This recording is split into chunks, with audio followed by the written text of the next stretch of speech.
Alors, bonjour, disciples d'Impact. Nous continuons notre dynamique à la découverte de la parole. Et aujourd'hui, nous sommes rendus dans Exode au chapitre 30. Exode au chapitre 30.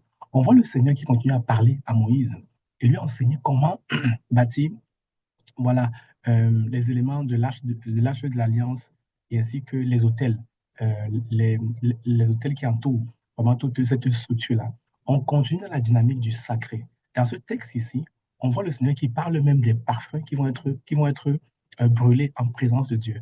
On voit, euh, on voit comment est-ce qu'il donne la composition des parfums. Et tenez-vous tranquille, il ne permet même pas qu'on reproduise les parfums qui vont être brûlés en sa présence. Il dit que les parfums qui vont être brûlés en sa présence ne doivent pas être des parfums étrangers. Ça veut dire qu'il y avait, il y avait une qualité de parfum spécifique que le Seigneur vous a. Mais à la fin du chapitre, il parle même de l'huile d'onction. L'huile d'onction qui va être une huile consacrée. Il y a une composition de l'huile d'onction. Aujourd'hui, dans notre génération, en général, dans les églises, on va prendre de l'huile d'olive consacré et puis l'utiliser. Mais quand on lit dans Exode ici, on voit que l'huile d'onction, ce n'était pas juste de l'huile. On voit que l'huile d'onction, ce n'était pas juste de l'huile d'olive. Au contraire, c'était une composition qui arrivait à ça. Mais l'une des choses qui me marque à l'intérieur, c'est qu'il y a le caractère sacré. Le Seigneur interdit aux personnes de reproduire le parfum qui allait être brûlé en sa présence chez eux, dans leur maison, on connaît l'odeur. Et il interdit même la reproduction de l'huile d'onction. Il nomme que on doit le voir comme un élément sacré. Le sacré n'est pas quelque chose de vulgaire, de familier, que tout le monde doit avoir accès, non.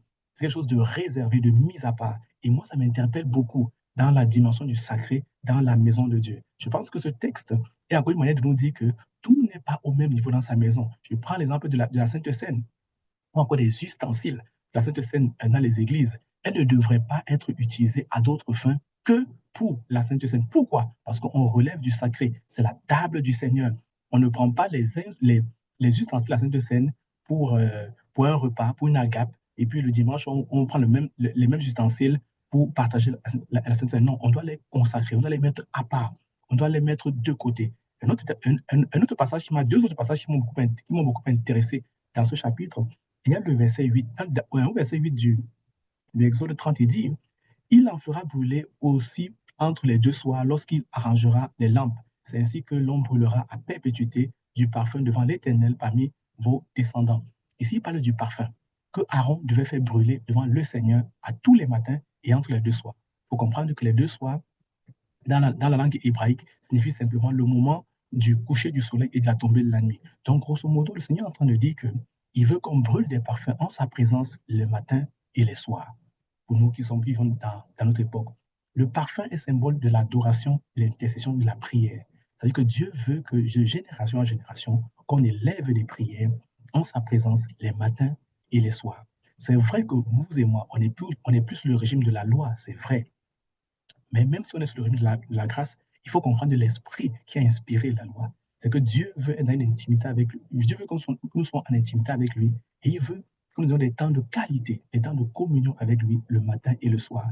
Et si on parle de quelque chose de continu, Aaron devait brûler ces parfums-là à tous les jours. Ça veut dire que notre intercession, notre adoration, notre intimité avec Dieu ne devrait pas normalement être en dents de scie ou encore ponctuelle. Elle devrait s'échelonner jour après jour. Et Dieu ne veut pas que nous parler le matin, il veut nous parler en permanence, même durant la journée.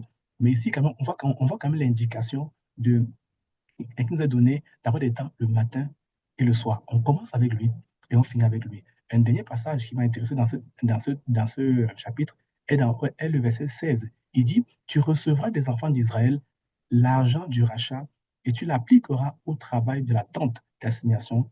Ce sera pour les enfants d'Israël un souvenir devant l'Éternel pour le rachat de leur personne. Les enfants d'Israël devaient donner une certaine somme d'argent au temple pour le rachat.